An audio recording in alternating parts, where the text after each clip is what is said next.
mon nom c'est Guillaume Cromer, donc je m'occupe d'un cabinet qui s'appelle ID Tourisme, qui est spécialisé sur les questions de tourisme durable, mais aussi d'innovation et de prospective. Et je suis aussi président d'une asso qui s'appelle ATD, Acteurs du tourisme durable, qui fédère une centaine de professionnels qui sont curieux, qui sont intéressés par ces sujets du développement durable dans le secteur touristique. Et au Welcome City Lab, en fait, ils nous accueillent pour qu'on organise, on essaye régulièrement des meet-up en fait, sur la question de l'entrepreneuriat, du tourisme durable et de l'innovation. Donc on a fait différents sujets. Là, le dernier, c'est vrai que c'est à date, c'était avant l'été. C'est le premier de la rentrée. Voilà, on a touché différents sujets sur les innovations de rupture, sur la mobilité, pas mal de questions sur la mobilité et de la mobilité durable, sur le slow aussi. Et là, je voulais toucher un sujet qui est un peu plus techos. Je me mets un peu en danger sur le sujet parce que je ne suis pas du tout du monde de la tech particulièrement. Je suis plutôt sur le monde du tourisme de base, de connaître les professionnels du tourisme et de travailler avec eux pour les accompagner sur des stratégies marketing qui sont en lien justement avec cet engagement en matière de développement durable. Et en fait, derrière tout ça, j'avais une réflexion autour des smart cities, des villes intelligentes, et en fait comment on va intégrer en fait l'industrie du tourisme dans ces villes intelligentes. Et de manière plus globale, en fait, comment on va intégrer ça dans des destinations intelligentes, donc dans des smart destinations, et d'essayer de voir un peu comment on va pouvoir gérer ça par rapport à la problématique actuelle qui est aussi de la question de la collecte et de l'analyse de data spécifique au tourisme. Donc l'idée de ce meet-up, c'est vraiment d'être là en échange. En plus, on est en petit comité. Je sais pas, il y en a plein qui... Il doit y avoir des bons films à chaque fois le jeudi soir. Ils s'inscrivent et après ils font... Non. Donc l'idée, c'est vraiment d'échanger. Moi, j'ai pas toute la connaissance du tout. C'est un sujet qui m'intéresse aujourd'hui. Donc je viens l'échanger avec vous.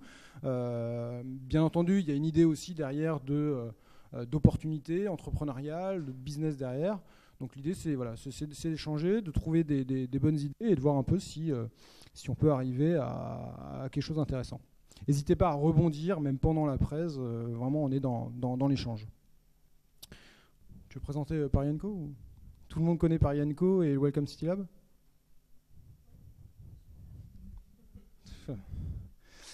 Donc, vers des smart destinations. Donc, première question, c'est bien sûr la question des smart cities, des villes intelligentes.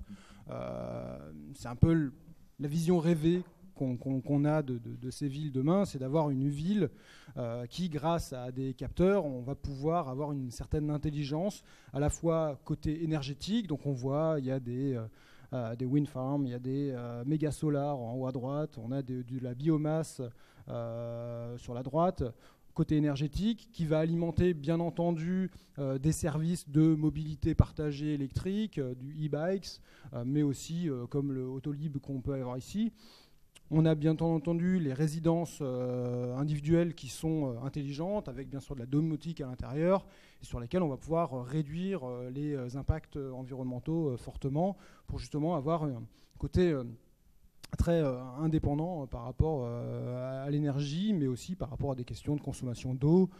Bien sûr, les buildings de la city, un peu là au milieu, avec de l'architecture qui permet de réduire l'impact et aussi pourquoi pas, de créer aussi de l'énergie, donc des bâtiments à énergie positive. Donc voilà un peu une vision un peu rêvée.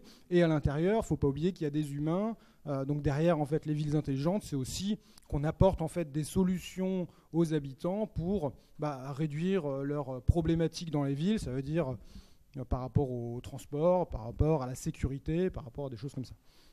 Donc ça, c'est un peu la vision rêvée. Donc derrière, j'ai pris quelques éléments en fait, que j'ai retrouvés sur le net. J'ai fait un peu mes recherches. Donc on a IBM qui travaille pas mal sur ces questions de Smart Cities. Et ils avaient publié ça, je pense que c'était en 2012 ou 2013, et qui montrait un peu en fait les problématiques que pouvaient résoudre en fait les Smart Cities, dont par exemple 1 trillion de dollars de savings, d'économies en fait annuelles pour l'ensemble de la planète par rapport simplement à une optimisation des infrastructures publiques. idem, la nécessité aujourd'hui d'investissement qui est assez énormissime sur la période 2013-2030, justement, pour s'adapter par rapport à l'ère actuelle. Des problématiques aussi de transport. Donc, chaque personne à travers la planète perd 50 heures chaque année par rapport aux bouchons qu'on peut avoir à droite à gauche ou par rapport aux problèmes de transport en commun. 60% de l'eau aujourd'hui qui est plutôt allouée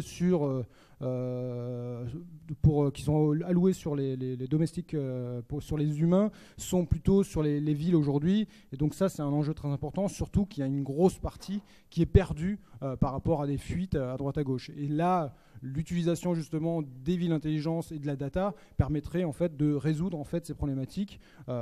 Et on le voit aujourd'hui, on commence à voir certaines innovations sur les hôtels justement pour couper en fait certains tronçons quand on sent une fuite.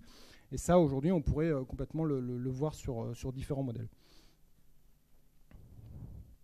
Croissance verte et réduction de l'impact climatique. On est dans une année de COP21. Donc l'intérêt aussi de ces villes intelligentes, c'est de tendre vers ça. C'est qu'on ait une ville qui réponde à ses engagements. On l'a vu sur le schéma précédent. Donc on est vraiment sur essayer de lier ces énergies renouvelables au service d'une consommation énergétique mesurée.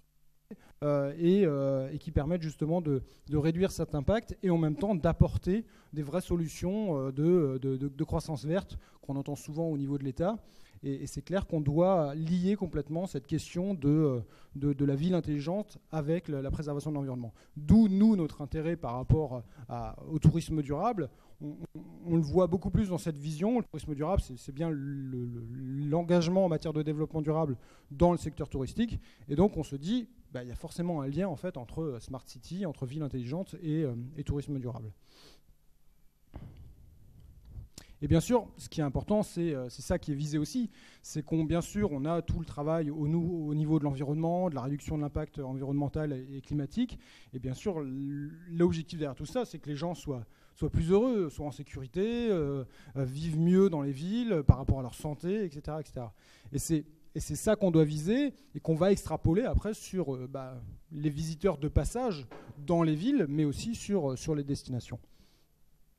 Et bien sûr, tout ça, c'est possible grâce à la data, à la big data. On en a beaucoup entendu parler. Après, la question, elle n'est pas si simple. C'est la question de la collecte, c'est la question de l'analyse, et c'est la question après de comment transformer les choses par rapport à ces analyses-là. Mais voilà, on est beaucoup aujourd'hui sur cette question de la donnée, et comment la récupérer. Et on va voir qu'il y a quelques acteurs aujourd'hui qui commencent à pointer leur nez. Moi, je me suis intéressé surtout au tourisme, donc j'ai un peu analysé ce qu'il y avait. Mais il y a un gap assez fort entre, on va dire, les nouvelles boîtes qui se créent pour essayer de collecter et d'analyser de la data et la réalité en fait, du terrain aujourd'hui. Ça veut dire dans un office de tourisme, au niveau de l'État français, tout simplement, de la DGE, de la Direction Générale des Entreprises, au niveau du ministère de Bercy, de Macron, qui gère aujourd'hui l'Observatoire du tourisme. C'est l'INSEE qui gère ça, et aujourd'hui, c'est assez limité en termes de qualification de la data. Donc, à côté de ça, en parallèle, on a une évolution du tourisme. On parle de tourisme 2.0, voire de tourisme 3.0, comme le bouquin de Kotler dernièrement sur le marketing 3.0, où on essaye d'intégrer en fait non pas uniquement une vision assez simpliste en fait de l'offre et de la demande, mais bien en fait une vision beaucoup plus globale où on va intégrer l'ensemble des parties prenantes sur une destination, sur un territoire. Et bien entendu, on est sur un touriste hyper connecté, complètement lié à son mobile pour l'expérience de sa visite sur un territoire. Et là-dessus, il y a justement peut-être des solutions à envisager. Et on voit, par exemple, avec Orange et Fluvision qui ont développé une solution aujourd'hui qui utilise les mobiles pour analyser en fait le flux de personnes sur des destinations. Le tourisme durable, c'est aussi cette question-là. C'est la question, encore une fois, on est sur une année de COP21. Au prix où est la langouste, ça fait largement oublier les 8 tonnes de CO2, j'ai pas raison. On est un peu sur cette vision aujourd'hui de la déconnexion quand même du touriste par rapport à son impact carbone. Et donc là aussi, il y a énormément d'impacts du tourisme qui ne sont pas forcément mesurés aujourd'hui par le consommateur. Et ça, il faudra voir comment justement peut-être avec la data et le changement et amener un changement de comportement sur certains points. Donc là, on est sur la vision de Kotler sur l'évolution du marketing 1.0, 2.0, 3.0, où l'objectif sur le 3.0 est beaucoup plus sur Make the World a Better Place. On est vraiment sur cette vision d'avoir du sens derrière en termes de business et non pas simplement de vendre des produits qui étaient un peu le marketing de base. Et ça, tout ce marketing autour du value-driven marketing, on le sent aujourd'hui par rapport à beaucoup de startups aussi qui sont en train de se créer, où il y a non pas la volonté de faire du pur business tout simplement, mais d'essayer d'avoir aussi un impact en fait sur les gens, sur la société, et pas simplement juste de faire du fric. Et ça, on le sent, et on sent que ça évolue aussi dans le tourisme, parce qu'on a de plus en plus d'acteurs qui essayent de mêler ce sens-là avec les business, et même chez les grands acteurs, où là, il y a une législation qui a évolué, comme du Accor, du Club Med, du Pierre et Vacances Center Parks, où il y a des départements de développement durable très forts, qui sont très sensibles à ces enjeux-là, et qui essayent justement d'intégrer aussi ces valeurs-là, en même temps sur les questions environnementales pures, mais aussi sur les questions d'expérience client pour amener tout ça. Et ça, on le voit, ce qu'il y a, c'est que le tourisme durable dans son ensemble, c'est pas simplement aller dormir dans un arbre ou aller en Afrique pour aller rencontrer les populations locales. Il y a énormément de choses. Il y a des écologes de luxe sur de la pureté un peu design à partir de matériaux locaux et justement en essayant d'être assez intégré à l'environnement. On a pour ceux qui suivent un peu la tech actuellement, c'est Nebbia, donc c'est cette pommeau de douche qui a cartonné sur Indiegogo aux States. Et ça aussi, c'est une solution hyper importante pour l'hôtellerie, par exemple. Et on est vraiment sur l'éco-innovation, d'essayer de trouver des solutions technologiques au service de la réduction de l'impact environnemental et là, lié à l'eau. D'ailleurs, en discutant la dernière fois avec le groupe Accor, ils sont aussi en train de réfléchir à des solutions justement pour réduire cet impact, donc ils mettent pas mal d'argent aussi sur la R&D pour amener justement cette éco-innovation au service à la fois de l'expérience client, mais derrière au service aussi de la planète. C'est bien entendu aussi l'ensemble des questions liées au bien-être des salariés, donc Great Place to Work, qui est ce classement des entreprises où il fait bon vivre, où on aime bien bosser. Malheureusement, dans le classement des Best Companies to Work, il y a très très peu d'acteurs du tourisme aujourd'hui. Je crois que la première boîte en France, ça doit être peut-être Marriott ou un truc comme ça, mais ça vole pas très haut dans le tourisme. Et enfin, après, il y a des produits spécifiques qui se sont développés dernièrement, qui sont aussi bien sûr dans l'air du temps, mais la Loire à vélo, qui est un produit qui cartonne pas mal en France, où là aussi, on est sur une espèce d'itinérance douce qui est aussi valorisée, on l'a dit sur un autre meet-up, sur cette nouvelle forme de slow tourisme qui est une volonté aussi de l'État, de M. Feckel, le secrétariat d'État en charge à la promotion du tourisme, qui a lancé un pôle d'excellence touristique sur l'itinérance douce, le slow tourisme, l'écotourisme. Et donc il y a certains produits qui se sont un peu développés, des produits touristiques, et qui fonctionnent plutôt bien aujourd'hui. Donc le tourisme durable, c'est assez large au final, ça touche à la fois à l'éco-innovation, à la fois aux produits, à la fois à la condition des salariés et à tout ce travail autour de la production locale, du circuit court, etc. Donc le tourisme, il évolue. Après, je reviens sur le côté ville intelligente et data. Aujourd'hui, on est sur cette question il faut qu'on arrive à collecter, analyser et derrière transformer aussi les institutions par rapport à ce qu'on a compris en fait des data. Clairement, j'ai moins de connaissances. Peut-être que vous avez peut-être plus de connaissances et vous pourrez nous l'apporter après. J'ai moins de connaissances par rapport aux autres secteurs d'activité. Moi, je connais le tourisme et je vois un peu comment ça bouge dans le tourisme et je vais vous en parler. Après, moi, ce que j'ai pu lire simplement sur Internet, sur certains articles, j'ai vu que on avait un peu ces boîtes-là qui commençaient à se bouger pas mal sur ces questions de collecte et d'analyse. Cisco, Orange, Siemens, Schneider Electric, Vinci et IBM sur leur programme Smarter Cities. Donc eux, ça bouge aujourd'hui sur ces questions-là. Après, on n'a pas forcément beaucoup d'infos aujourd'hui sur quelles sont leurs velléités derrière tout ça. Mais quand on parle aussi de boîtes comme Uber, par exemple, qui sont... on sait très bien que derrière leur modèle actuel, l'intérêt, c'est d'avoir de la data et d'utiliser cette data derrière à plein d'autres business potentiels. Voilà. Forcément, il y a aujourd'hui une nécessité d'être en connexion avec la connaissance en fait, de sa clientèle. Et là, je reviens en fait de l'Assemblée générale des 20 ans de Clé Vacances, qui est un réseau de location saisonnière. Je peux vous dire qu'ils sont un peu à des années-lumière de la compréhension de l'utilisation de la data en fait, de leurs clients. Ils sont plutôt en train de se dire « Oh, Airbnb, ils nous bouffent tous les marchés, c'est chiant ». Et c'est là où derrière, ils ont encore du mal à faire de la prospective pour comprendre quel est l'avenir de leur métier. Et quand on écoute un peu, dernièrement, il y a Bazin qui a fait une interview, donc le PDG de Accor. Dernièrement, il disait, nous, il faut qu'on évolue sur notre modèle entrepreneurial. C'est qu'aujourd'hui, avant l'hôtellerie, c'était check-in, check-out. Aujourd'hui, il faut qu'on réfléchisse à toute l'expérience client, non pas juste à l'hôtel, mais aussi comment il va venir sur le territoire, qu'est-ce qu'il va faire sur mon territoire et qu'est-ce que je peux lui apporter. Et devenir aussi un service presque de conciergerie, de service complet et pas simplement en fait de nuitée. Et ça, d'autres hébergeurs ont beaucoup plus de mal encore à le comprendre. Lui, il a compris qu'au final, sa solution, elle était aussi dans la data, sur la compréhension en fait de son client de A à Z pour lui apporter en fait des services à la carte, comme ce que Google va pouvoir nous proposer demain ou Facebook, parce qu'ils nous connaissent très bien à travers tout ce qu'on fait sur leur réseau. Donc l'intérêt pour le tourisme, si on extrapole un peu ce qui est sur les smart cities aujourd'hui, et si on regarde sur le tourisme, l'intérêt, ça va être quoi?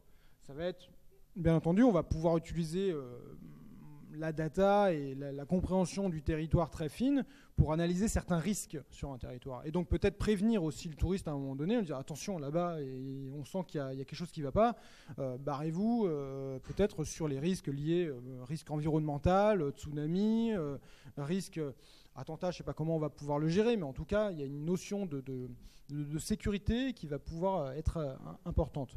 Bien entendu, l'essence même, on a dit, aujourd'hui, tous les touristes, ils ont leur smartphone dans les téléphones. On voit qu'avec le roaming, ça commence à s'améliorer. Si vous êtes chez Free, vous pouvez vous balader 35 jours par an dans n'importe quel pays d'Europe à chaque fois.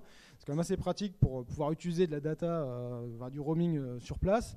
Et ça montre bien qu'il y a une évolution et qu'on tend demain vers peut-être la possibilité d'aller sur le net et sur son smartphone un peu partout. C'est un peu le rêve, mais...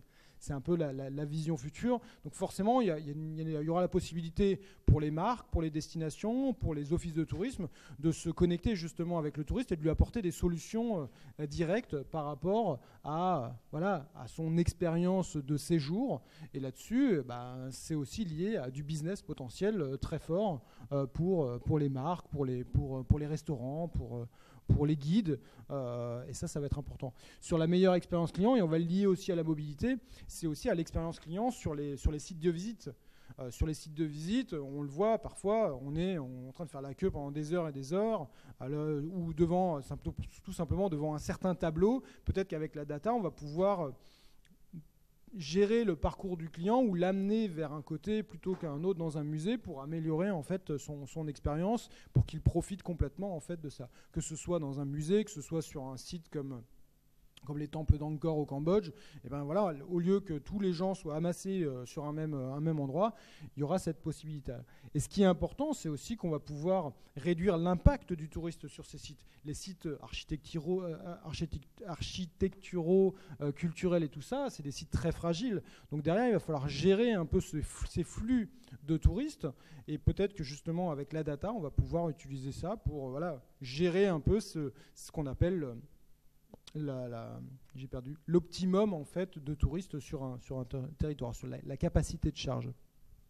Sur la mobilité, c'est aussi tout ce qui est lié bien sûr au transport en commun, au hub de mobilité. Comment je fais pour un touriste de passer facilement d'un moyen de transport à un autre pour visiter sereinement une ville ou une destination touristique. On en est encore loin sur les côtés infrastructure, mais on le sent avec l'évolution du tourisme à vélo en France, qu'on commence à voir, si Pour les Français, ça devient relativement facile. C'est-à-dire quand vous allez faire la Loire à vélo, vous partez de Paris, vous prenez votre train, vous arrivez à Orléans, vous pouvez assez facilement trouver un loueur parce qu'il y a l'appli Loire à vélo. Vous faites 3-4 jours en dormant dans des hébergements affiliés et après vous refilez votre vélo à un endroit ils vont gérer les flux de vélo. Et vous repartez. C'est plutôt bien fait. Pour un touriste international, ça va être peut-être encore un peu compliqué, mais ça va s'améliorer, on sent que ça évolue. Demain, c'est la question du sans voiture personnelle et comment on va pouvoir dire aux gars, bon, bah, si vous voulez aller, je sais pas moi, vraiment dans une vision rurale, dans un coin de la Bourgogne, pour aller faire peut-être justement les visites de certains vignobles là-bas, mais j'ai pas de voiture perso, est-ce qu'il y a des possibilités d'avoir de l'intermodalité de transport à partir de la gare, puis etc. Et ça, aujourd'hui, on l'a pas du tout, et peut-être justement avec ce côté destination intelligente, on pourra l'amener. Le côté propreté aussi des villes, peut-être qu'on a aujourd'hui des applis où le citoyen peut simplement faire un petit message en disant attention, là il y a un nid de poule sur la route, et donc les voiries vont se dire ah c'est bien, je vais pouvoir peut-être régler le problème. Sur la propreté, il y a peut-être aussi des choses à faire pour justement avoir une expérience nickel, c'est le mot, pour le client et le visiteur. Et bien sûr, ce qui est aujourd'hui très important dans ce voyageur qui cherche du sens, de l'impact, il y a aussi les rencontres et l'échange. On le voit avec de plus en plus de boîtes qui sont en train de se créer en France sur on va dire, c'est pas de l'intermédiation, c'est de la nouvelle médiation entre la personne passionnée d'un territoire, le guide local, et le touriste. Comme Rendez-vous chez nous, comme Goodspot, comme d'autres, comme Guide Like You. Toutes ces startups sont en train de se monter. Il y a sûrement des choses aussi à faire avec eux par rapport à cette facilité de création de rencontres avec l'habitant, avec la personne qui va me faire vivre un moment unique sur un territoire, etc., etc. On peut imaginer pas mal de choses. Voilà, éviter les queues sur l'impact sur du patrimoine mondial de l'UNESCO. Tout ce qui est hub, mobilité douce, bien sûr les questions de sécurité sur les destinations. Et après, on peut imaginer aussi toutes les personal assistant travel qui sont en train de se développer. Donc l'assistant de voyage dans votre poche qui va vous dire ah bah, vous êtes là, bah, si vous voulez, il y a peut-être quelque chose. Il y a un peu ça. Il y a Welcome, non? Comment il s'appelle? Non, il n'est pas là. Mais en tout cas, il y a des startups qui sont en train de se monter aujourd'hui autour du personal assistant sur le voyage, où derrière vous allez partir, vu que le personal assistant vous connaît très bien, va vous dire bah, si tu veux trouver un espace de coworking pas loin, si tu veux envoyer quelques mails, tu peux aller là. En plus, il y a machin qui font partie du réseau, ça peut être une bonne connexion pour toi, etc., etc. Et ça peut être assez intéressant. Et donc ça aussi, c'est à la fois grâce à la data, et c'est de la data qui va être utile derrière pour peut-être certaines marques par la suite. Donc data tourisme. Aujourd'hui, ce qu'il faut comprendre, c'est qu'en termes de collecte de data, on en est quand même à une vision assez old school quand même en France. Par exemple, quand on va taper data tourisme en fait sur Google, on va tomber sur ça, qui est le site de la DGE, donc de la Direction Générale des Entreprises, le Bercy, qui présente comment eux vont analyser en fait les données du tourisme.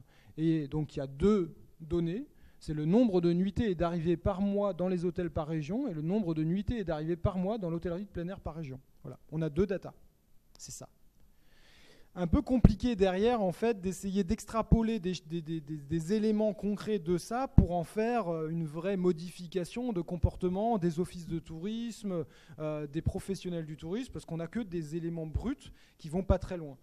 Et c'est l'INSEE, en fait, qui fait ce travail pour la DGE, et derrière, leur méthode de travail est assez basique. Ils vont encore faire des entretiens aux frontières pour essayer d'analyser de quel pays viennent les touristes internationaux en France. Frontières, plus trop de frontières, mais voilà, ils vont dans les aéroports, etc. Et c'est là où il y a un vrai décalage entre le réel aujourd'hui. Et ça veut dire, c'est aussi ça qu'on va livrer à l'Organisation mondiale du tourisme, hein, ce département tourisme des Nations Unies. Et derrière, forcément, on va dire, le premier pays touristique au monde, c'est la France. Parce qu'on a le plus grand nombre de touristes internationaux qui viennent en France. Mais ce résultat, il vient de ça. Et des interviews qu'on a fait, en fait, aux frontières. Donc c'est assez limité, et bien sûr, nous en France, on parle surtout de ce chiffre-là, mais on parle moins du chiffre qui est l'impact économique sur le territoire, où là on est bien derrière, surtout par rapport à l'Espagne, qui est un peu notre concurrent direct, et qui lui en ce moment est en pleine croissance. Nous on est en croissance, mais beaucoup moins forte que les Espagnols. Donc ça c'est la réalité aujourd'hui de l'État et de la question de l'observatoire. Après, la difficulté, c'est que sur les différents territoires, vous allez avoir des observatoires du tourisme, sur les régions par exemple, voire même parfois sur certains gros départements, mais c'est assez limité aussi en termes, et ce n'est pas forcément les mêmes méthodes de travail et de calcul et d'ingénierie sur les différents territoires. Donc après, forcément, difficile de recouper en fait les chiffres et les analyses.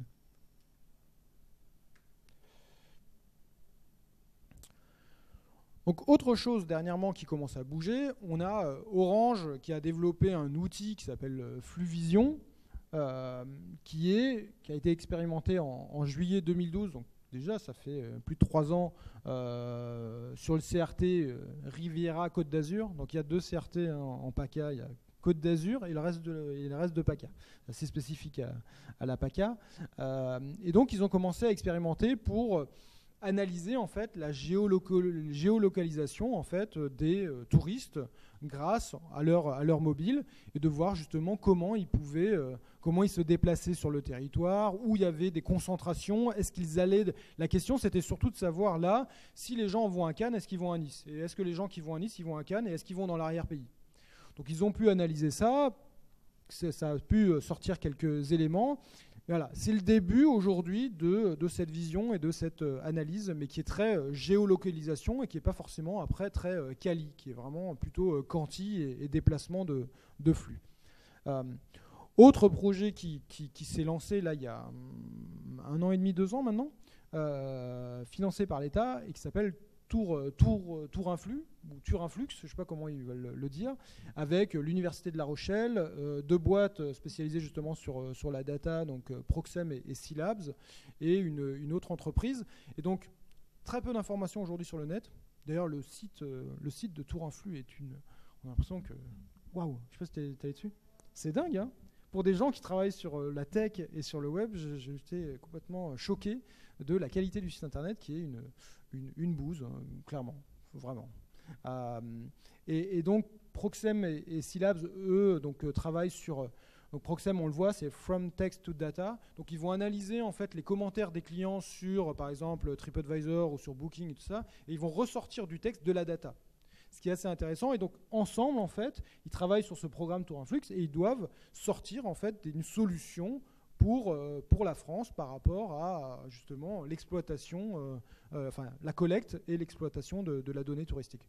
Mais j'ai pas réussi à avoir un contact, j'ai pas réussi à sortir aujourd'hui, savoir où ils en étaient sur ce programme un peu de recherche, hein, qui est mené aussi par l'Université de La Rochelle. Le programme était sur 3 ans, donc on arrive au bout, je pense, en 2016. En tout cas, il y a ça qui commence à venir. Il faudrait voir un peu ce que ça va donner. Et après, il y a d'autres acteurs. Il y a d'autres acteurs dont on a parlé. Il y a Uber qui fait forcément énormément de data par rapport à l'ensemble des déplacements touristiques et déplacements des personnes, mais aussi déplacements touristiques, parce qu'on s'imagine bien qu'il y a des touristes étrangers qui viennent en France et qui utilisent Uber pour leurs déplacements, plutôt courts déplacements, mais on pourrait aussi analyser des choses intéressantes, par exemple sur la capitale, Paris, sur le déplacement des touristes qui utilisent Uber. Et d'autres acteurs qui utilisent un peu la data, c'est Airbnb. Airbnb, on le voit, ils ont sorti quelques analyses de data sur leur hébergement. Donc là, on est sur New York. Et ils ont analysé un peu l'évolution aussi, et lié aussi un peu au taux d'occupation, si on peut parler de taux d'occupation sur Airbnb. Mais voilà, ils commencent aussi à intégrer cette data-là, et je pense qu'ils ont, eux, énormément d'informations aussi sur leur clientèle et leurs déplacements, et comment ils vont consommer un peu le territoire. Et donc ces acteurs... au final, ces acteurs privés sont peut-être beaucoup plus en avance que les collectivités, ça c'est sûr. Mais en tout cas, il y a très peu de liens encore qui sont faits entre ces acteurs-là.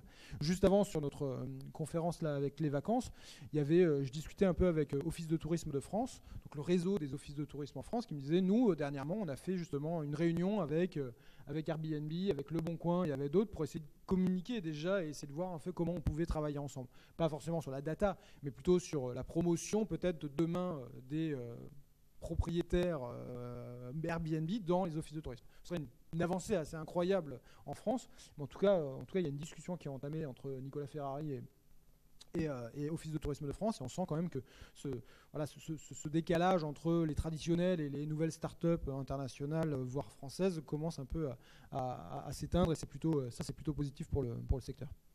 Et d'autres acteurs, il y a un acteur en Espagne qui s'appelle Forward Keys, qui, lui, quand on voit en fait ce qu'ils font, ils sont bien dans ce travail de collecte, d'analyse spécifique au tourisme. Atout France d'ailleurs, donc le bras armé de l'État sur le tourisme en France, ils sont allés faire un partenariat avec eux.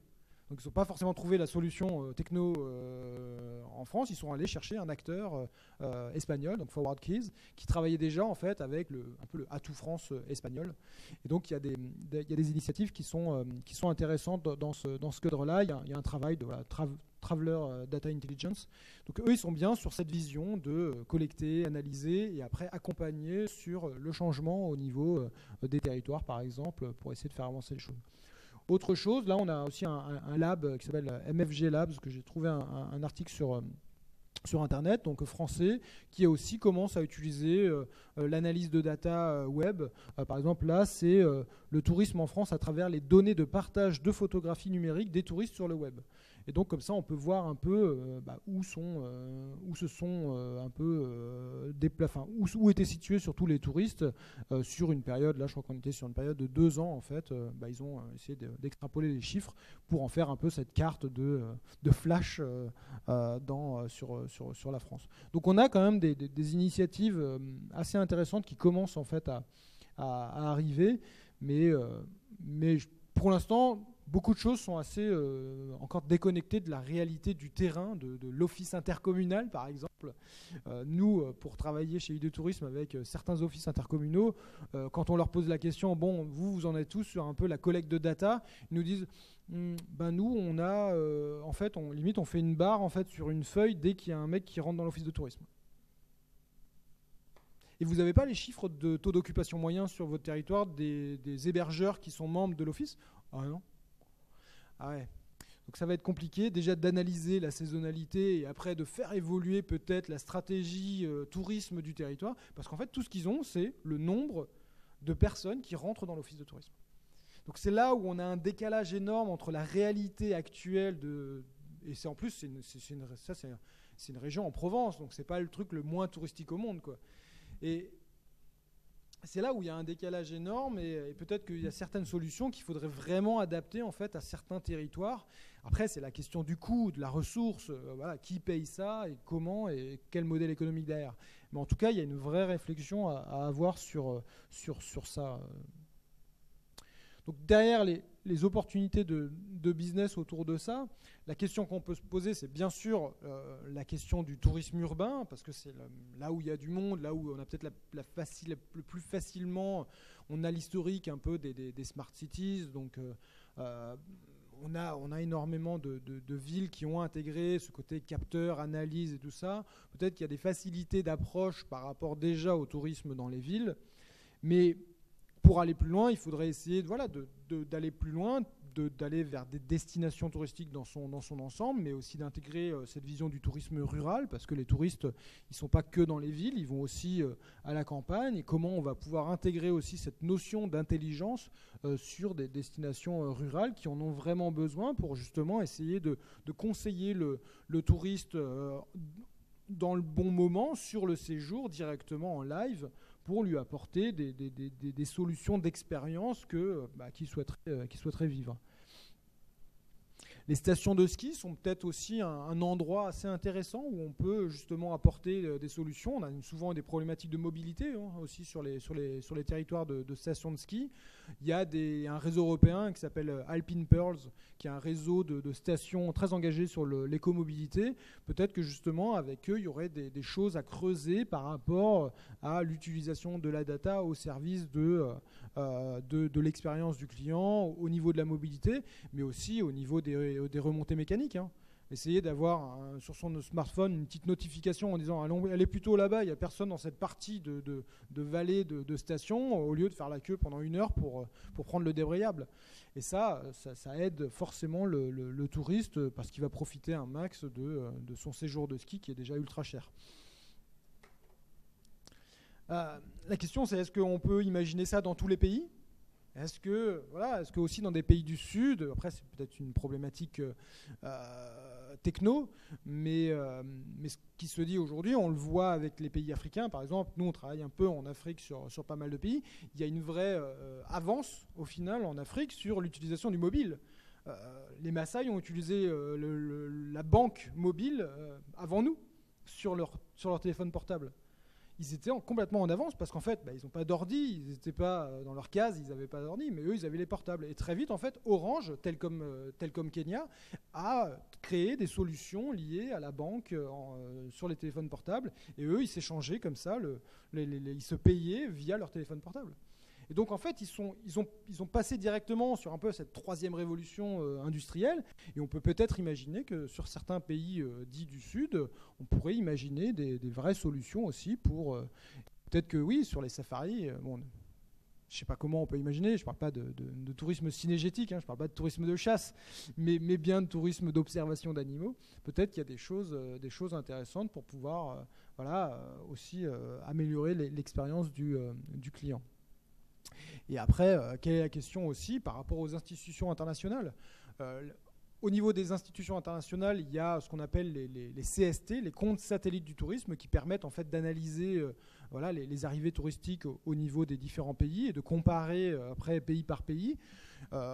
C'est une lourdeur assez importante aujourd'hui, ça. Peut-être qu'il y a quelque chose à réinventer aussi à ces niveaux-là, au niveau des institutions, pour essayer d'avoir des chiffres beaucoup plus directs, réels et complets pour pouvoir adapter aussi les politiques touristiques derrière des différents pays.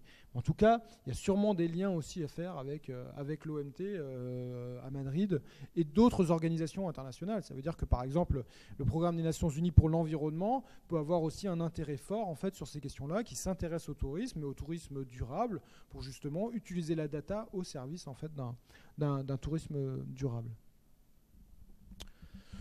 Voilà, j'ai beaucoup parlé, je ne me suis pas arrêté. Vous en pensez quoi de ça ? C'est bizarre, c'est fou, elle est super cette vague. Vous en pensez quoi de ça ? Vous pensez qu'on peut arriver demain à avoir ce tourisme intelligent très digitalisé au final ?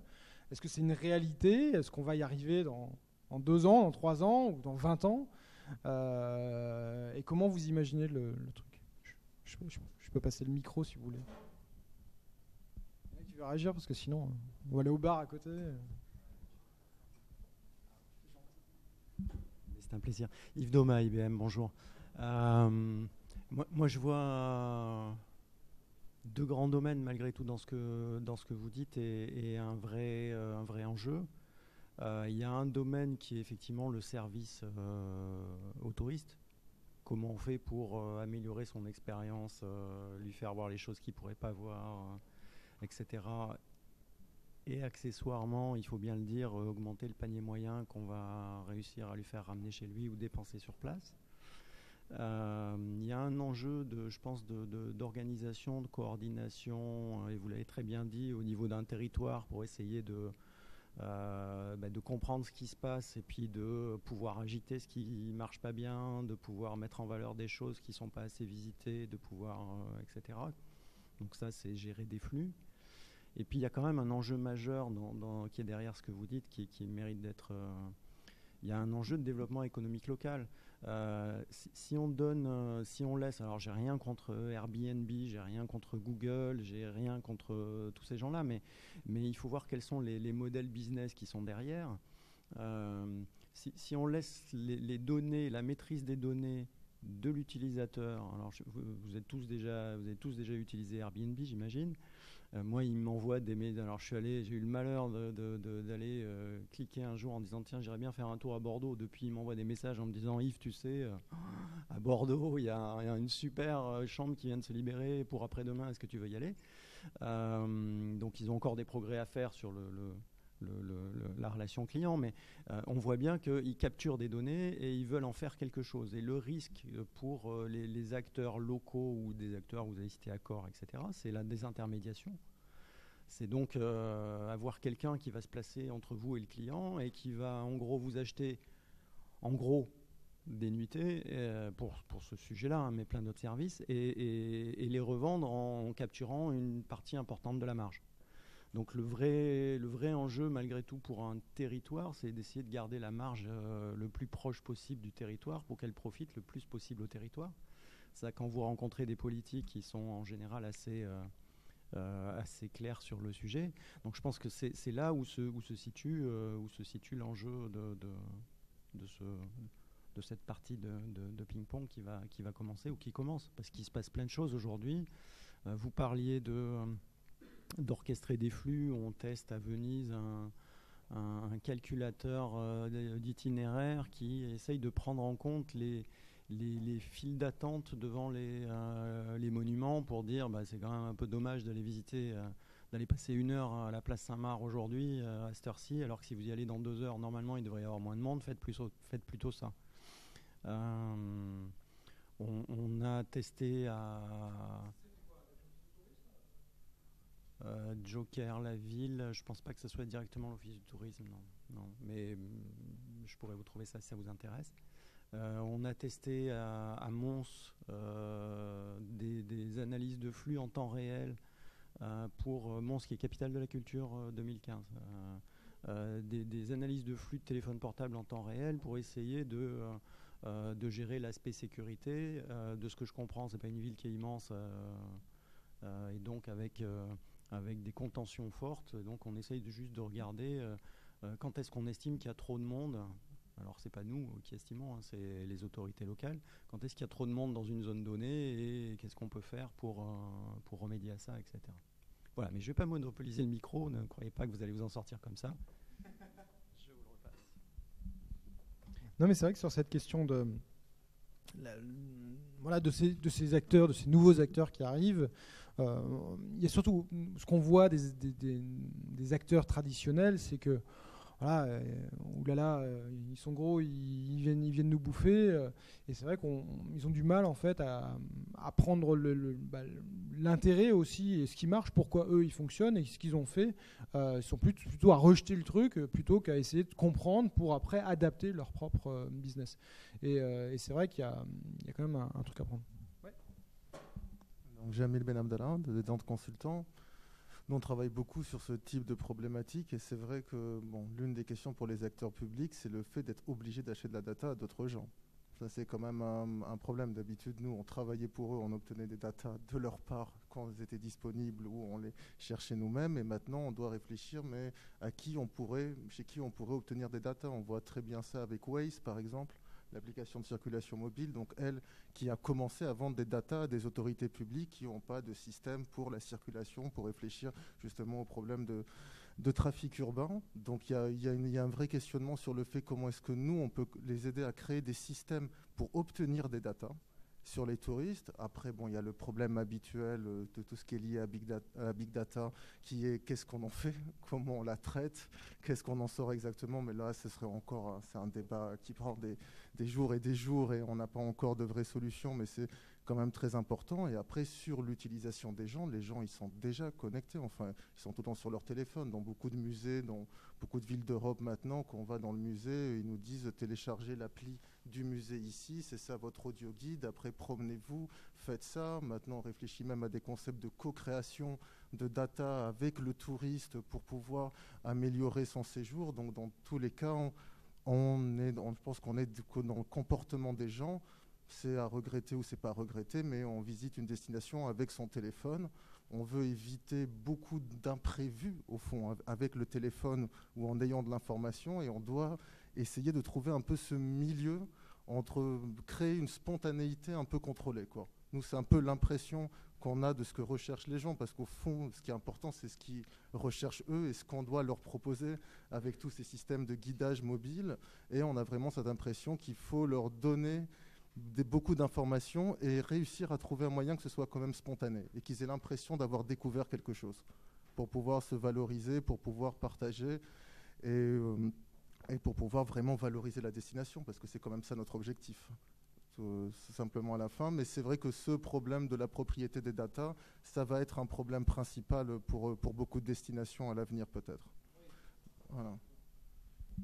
Cette question de la propriété, de la sécurité des datas et tout, on en parle beaucoup, pas que dans le tourisme, mais dans tous les secteurs. C'est vrai que cette question au final, d'être dépendant d'autres acteurs en fait pour avoir de la data, c'est un vrai risque au bout d'un moment, parce que c'est un peu comme au début, Booking est arrivé, les hôteliers ont dit « Ah, mais c'est super, un mec qui va nous aider à vendre nos chambres, il est hyper bon sur le web, et nous on n'est pas bon, allez, go, allez, on y va tous ». Au bout d'un moment, les marges elles sont à 23%, et là on fait « Ah non, le salaud, les marges seront à 23%. » Et ça va être ça, en fait. Si tout le monde est dépendant de certains acteurs pour récupérer de la data, au bout d'un moment, ils vont avoir une espèce de monopole. Et c'est le risque aussi avec du Google. Waze, c'est clair que sur la circulation, ils sont quand même bien en avance par rapport à beaucoup. Et c'est clair que là, il y a un vrai risque qui n'est pas du tout aujourd'hui mesuré par les acteurs locaux du tourisme, quoi. Peut-être que l'État se pose des questions, vu qu'ils ont lancé quand même des chantiers de recherche sur ou Atout France avec Forward Keys ou ce projet de Tour Influx. Mais en tout cas, c'est clair qu'il y a un risque aujourd'hui de cette dépendance à des acteurs qui vont nous vendre de la data. Il faut prendre en main comme quand on est mauvais sur le web et qu'on est obligé d'être affilié à un web designer ou webmaster qui nous fait payer 50 € la mise à jour de site. Ça existe encore sur des anciens acteurs qui nous disent ça. Oui, mais moi, dès que je dois faire un changement sur mon site internet, ils me demandent 50 €. Ouais. Bon. Et ça, c'est pareil, c'est la même dépendance qui est hyper dangereuse après pour ces acteurs, parce que... Dans 2 ou 3 ans, on se posera vraiment la question, est-ce qu'avec les statistiques officielles, on connaît vraiment l'hébergement et la saisonnalité des destinations si on ne va pas demander à Airbnb ou à d'autres acteurs de nous donner leurs chiffres? Sur des villes comme New York, ils ont commencé à faire quelques cartes d'occupation, de saisonnalité, même à montrer les prix moyens de location pour les comparer aux prix hôteliers, pour montrer les différentes choses. Et donc là, on sera quasiment plus pertinent avec d'autres statistiques. Oui, mais c'est dans leur business plan. De toute façon, quand je demande quand je demande des chiffres de toute façon à Nicolas Ferrari sur Airbnb ou Airbnb France, il ne me donne pas grand-chose. Merci. Alors justement, sur cette question de la propriété de la data, enfin pas seulement de la propriété, mais de la data plus généralement, est-ce que la DGE envisage de vraiment se saisir de cette question et de mettre les moyens pour avancer là-dessus? Et une autre question, plus une remarque par rapport à ce qui a été dit auparavant, les smart cities, j'imagine que cette question de la data qui appartient au privé, elle se pose sur d'autres thèmes. Donc il y a le transport, il y a la santé, il y a la sécurité, il y a l'enseignement. Enfin, il y a énormément de sujets finalement qui sont concernés. Est-ce qu'on a un peu des retours d'expérience sur la façon dont ils ont traité le rapport entre la mission publique et puis les acteurs privés? Est-ce qu'il y a des enseignements qu'on peut tirer de ça pour le tourisme? Sur le tourisme, il n'y a pas énormément d'infos, parce qu'on est vraiment au début aujourd'hui de toutes ces réflexions. Peut-être plus de réflexions sur le côté... Sur le tourisme même, j'aurais pas de réponse. Hein. Mais globalement, ce qu'on voit, c'est... il est difficile souvent pour les collectivités d'acquérir et de capturer les données. Parce que c'est en général pas prévu dans les délégations de services publics. Si on prend le transport ou le parking, c'est juste pas prévu dans le contrat. Et aujourd'hui, tout le monde dit tellement la donnée, c'est l'or du 21e siècle, que quand on me dit donne-la-moi, la réponse est en général négative. Donc il y a ce problème mais qui se règle parce que quand même dans les nouvelles DSP en général c'est demandé. Après moi je pense qu'il y a une maturité qui se fait au niveau des collectivités où justement ça fait quand même 4-5 ans que je les suis. Au départ, ils disaient c'est magnifique, Google me donne des données, donc pourquoi j'irais payer pour avoir des systèmes qui me permettent d'avoir les miennes. Je pense que ça, maintenant, ils ont compris que les cadeaux, c'était en général un peu suspect. Et puis après, pour reprendre ce que vous disiez, il y a par contre des endroits où ça a un vrai sens de prendre un service de données plutôt que d'investir dans un équipement. On parlait des données de trafic. On a le choix entre faire des trous, enterrer des boucles de comptage pour compter les voitures ou acheter des données chez Coyote, TomTom, Waze ou autre. Dans certains cas, il vaut mieux les acheter, c'est moins cher et c'est moins emmerdant à gérer. Et après, quand on regarde ce que font une fois qu'elles ont acquis ces données, ce qu'en font les collectivités, il y en a quelques-unes qui sont un peu avancées sur le domaine. Ils essayent de faire de la gestion de données par classe ou par importance de données. Donc en gros, pas très important, pas très sensible, je la donne. Un peu plus sensible, je vais la donner parce que ça fait partie, on pense, de la mission collectivité et je veux juste savoir qui l'utilise et pourquoi. Donc il y a une notion d'identification à l'accès, mais pas de droit d'accès. Et puis après, il y a une classe qui peut être, la collectivité considère qu'elle a dépensé pas mal d'argent pour acquérir ces données, les traiter, les nettoyer, etc. Et elle peut songer à les vendre. Pas encore très très développé en France, mais voilà. Mais l'essentiel, hein, moi je vous en parle d'autant plus facilement que le business model qu'on a, nous, il n'est pas du tout basé sur la valorisation de la donnée. Nous, on est plutôt des motoristes. Donc on est dans les soutes et on essaye de mettre les moteurs en route pour que les gens puissent acquérir, nettoyer, utiliser les données. Donc c'est pas un modèle qu'on essaye de développer d'exploitation et de valorisation de la donnée nous-mêmes.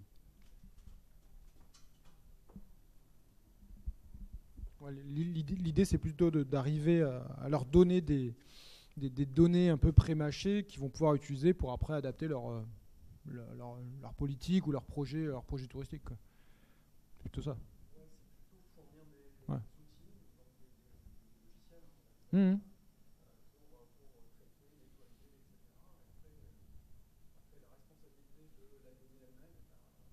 Ouais. On sent quand même que ça commence à bouger sur ces questions.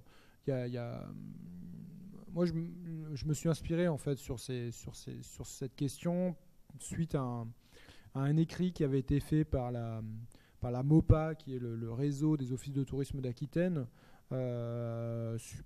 pour un dossier en Belgique. Et Jean-Baptiste Soubenier, il avait écrit justement tout un rapport en fait sur le smart tourisme, smart destination.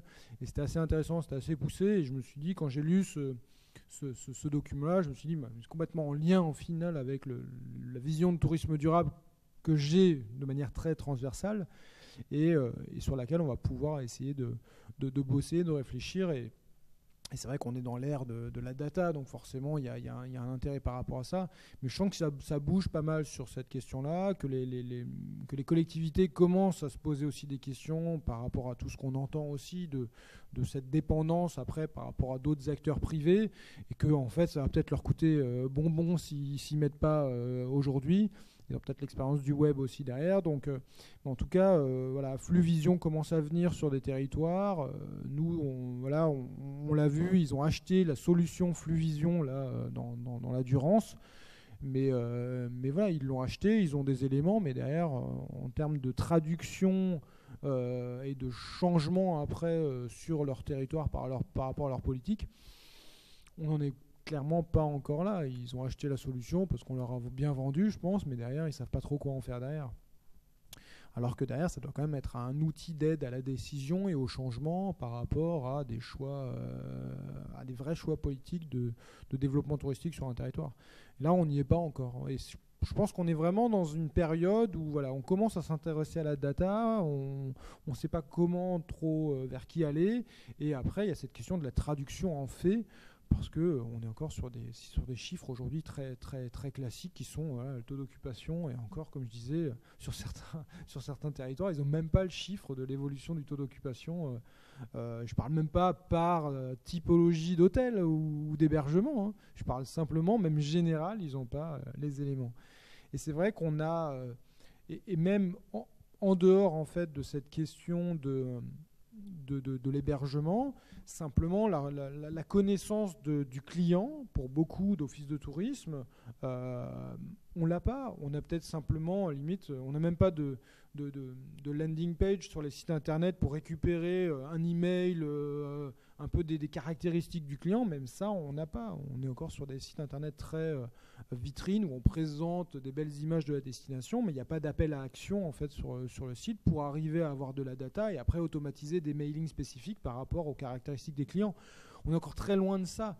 Donc rien que ça, on sent qu'il y a un gap quand même par rapport à tout ce qu'on dit là, mais c'est certain que demain, là on parle vraiment de prospective avec quelques exemples qui commencent à arriver, mais en tout cas, c'est des sujets, à mon avis, pertinents qu'il va falloir creuser pour arriver à voir déjà à tout influx ce que ça va donner, si ça en ressort quelque chose, parce que souvent, comme des projets qui sont financés comme ça sur 3 ans et qu'au final, ça a fait pchit. Donc on va suivre tout ça et on refera sûrement un petit update de ce sujet-là dans quelques mois pour avancer. Mais en tout cas, on sent que ça bouge là-dessus, quoi. Vous avez d'autres remarques ? Ouais. Un peu nous aussi, ce sur quoi on travaille, sur lequel on essaie de réfléchir, c'est qu'on se dit que souvent c'est un peu trop tard. C'est-à-dire que tout simplement, on voit très bien que pour beaucoup de gens, il y a déjà beaucoup trop d'influence par rapport à Facebook, TripAdvisor, enfin beaucoup d'outils qui n'appartiennent pas aux collectivités territoriales, et qu'un site d'une destination touristique, il a beaucoup moins de valeur qu'une photo postée par un ami sur un réseau qui montre ses vacances, donc que ça sert peut-être à rien d'essayer d'aller toujours, même d'améliorer son site internet ou quoi que ce soit, parce que c'est pas ça qui va vraiment déterminer les gens. Les gens, ils auront déjà une idée de leur destination, et donc comment est-ce qu'on fait pour les inciter à venir et être au début de cette liste, parce que après c'est les statistiques de Facebook, donc c'est eux qui font leur propre sondage, mais eux ils sont dans des chiffres de 91% choisi leur destination, 77% par des recommandations d'amis, enfin, etc. Donc nous on essaie de se poser la question avec des collectivités publiques ou avec différents acteurs, c'est de comment profiter encore du rôle des acteurs publics, parce que certains de tous ces Facebook, Google, etc., TripAdvisor, ils sont quand même en concurrence entre eux. Ils ont plusieurs produits qui sont plutôt similaires. Et eux, ils ont quand même besoin d'acteurs publics, des fois, pour pouvoir tester leurs produits, pour pouvoir vraiment les utiliser. Et comment est-ce qu'on pourrait réfléchir pour que l'acteur public soit un intermédiaire intéressant et puisse bénéficier de ces datas en étant un intermédiaire. C'est-à-dire lui-même en facilitant l'accès et l'expérience à travers TripAdvisor, Facebook, Google, d'autres produits, la facilité sur son territoire, avec des solutions technologiques qui maintenant vraiment coûtent rien, c'est donnant, mais lui, après, c'est lui qui a les accès, parce qu'il a l'accès aux données, parce que c'est lui le portail d'accès à ces différents réseaux. Donc c'est peut-être se dire, voilà, sur ce point-là, on a déjà perdu, parce que ça ne sert à rien de développer une application mobile. Dans tous les cas, les gens, ils consultent Facebook, ils consultent d'autres choses quand ils sont en vacances. Ils ne vont pas forcément aller sur l'application de l'office intercommunal de je ne sais pas quoi, ou ils ne vont même pas le chercher sur l'App Store avant d'aller visiter la destination. Ça ne sert à rien de faire cette application mobile. D'un côté, à la limite, un website mobile au cas où, qui ne coûterait pas trop cher, mais une application, ça ne servirait à rien. Mais comment est-ce que je fais pour faciliter l'accès à Facebook ou à d'autres acteurs, faire un partenariat avec eux et prendre les datas grâce à ce partenariat. Voilà, c'est juste une sorte de mini-piste de réflexion. Mais non, mais c'est clair que sur cette question de l'influence en amont, elle va être très très forte. Et c'est vrai que sur la dernière interview de Bazin du groupe Accor, ils parlent vraiment de ça. Ils disent que voilà, eux, ils ont mis énormément d'argent sur la table maintenant pour remettre du vrai budget en fait sur la R&D, sur la big data et tout ça. Et ils sont en pleine réflexion pour être limite ce qu'ils disent, concurrencer Booking demain, parce qu'en fait ils veulent aller sur l'ensemble de la chaîne de valeur, c'est-à-dire de l'influence à la fidélisation complète du visiteur, et lui amener non pas juste une nuitée, mais toute l'influence. Et ils ont bien compris ça. Des grands groupes comme le groupe Accor, s'ils mettent énormément d'argent sur cette question-là, c'est qu'il y a quelque chose de très fort et que c'est pas juste pour être dans l'air du temps. C'est parce qu'il y a un intérêt business fort. Et de toute façon, Bazin, c'est quand même un acteur qui est connu pour avoir un intérêt business très, très, très, très fort. Et c'est clair que là-dessus, on sent que c'est l'évolution demain de l'hébergement qui va tendre vers de la conciergerie, vers de l'agence de voyage, et pas simplement de la vente d'une nuitée. Et ça, grâce à la data.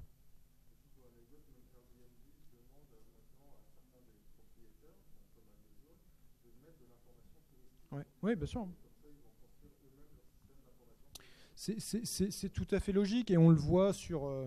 voilà, quand un Pierre et Vacances Center Parks vient de faire un partenariat avec Rendez-vous chez nous, qui est l'une des startups qui met en relation le voyageur avec une personne passionnée d'un territoire, ça montre qu'il y a aussi un intérêt à sortir du côté hébergement pur.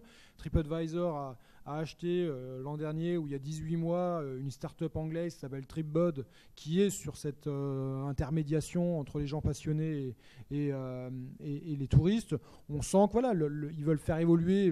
Bon, TripAdvisor est déjà un OTA aujourd'hui, mais il est en train d'évoluer aussi, non pas sur juste l'hébergement, mais sur beaucoup plus, et d'essayer de vendre tout le séjour et l'expérience au global. Et après, de venir aussi en interaction grâce à l'app TripAdvisor, avec peut-être des notifications en mode au fait, va voir là-bas, ça va t'intéresser parce que je te connais.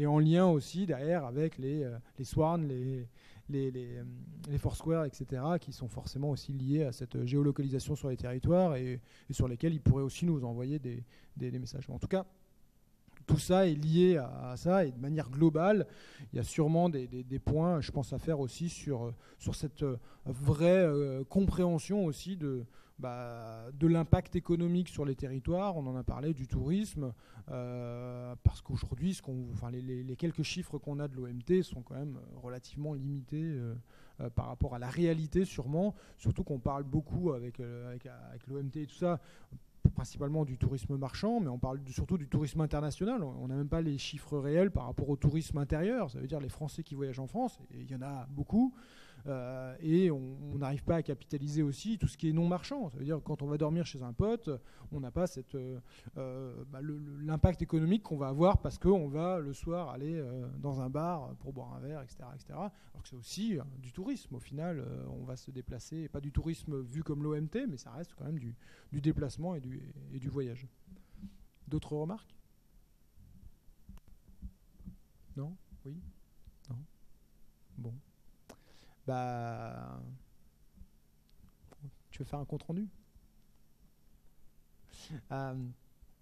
Donc voilà, sur ce sujet-là, on va continuer à nous, sur notre cabinet des tourismes, à écrire des choses, parce que ça nous intéresse pas mal, et je pense qu'il y a des choses à creuser là-dessus. N'hésitez pas à nous suivre. On a un blog qui s'appelle ID Lab, qui est blog.id-tourisme.fr, où on écrit pas mal d'articles sur le marketing, sur la prospective du tourisme. On va amener des choses aussi sur cette question de la ville intelligente, du smart tourisme, parce que je pense qu'il y a vraiment des choses à creuser, et nous, c'est un sujet qui nous passionne bien, donc on va creuser l'idée. Je vais essayer d'avoir des rendez-vous aussi avec certains acteurs clés qui peuvent avoir un intérêt là-dessus, que ce soit... je vais voir un expert demain de Michelin aussi, qui s'intéresse beaucoup justement à cette question de mobilité intelligente, et donc forcément très intéressé par les smart cities. Voilà, ça va avancer. Je vais essayer de me renseigner encore mieux sur Tourinflux là, pour voir ce que c'est. En plus, j'ai fait mes études à La Rochelle, donc je vais essayer de trouver quelques contacts sur l'université là-bas. Mais voilà. Et n'hésitez pas à nous suivre sur le blog, sur Twitter, sur les réseaux. Et après, si vous avez des sujets en fait qui vous intéressent, n'hésitez pas. Nous, on peut après co-construire une intervention sur un sujet. Si vous voulez venir avec moi, je me sens souvent seul en fait quand je présente, mais c'est peut-être parce que je prépare souvent un peu à la dernière minute mes interventions. Mais s'il y a des sujets qui vous passionnent, nous, ça nous intéresse de creuser aussi ces sujets-là. Donc innovation, tourisme durable, entrepreneuriat, et voilà. Merci et bonne soirée.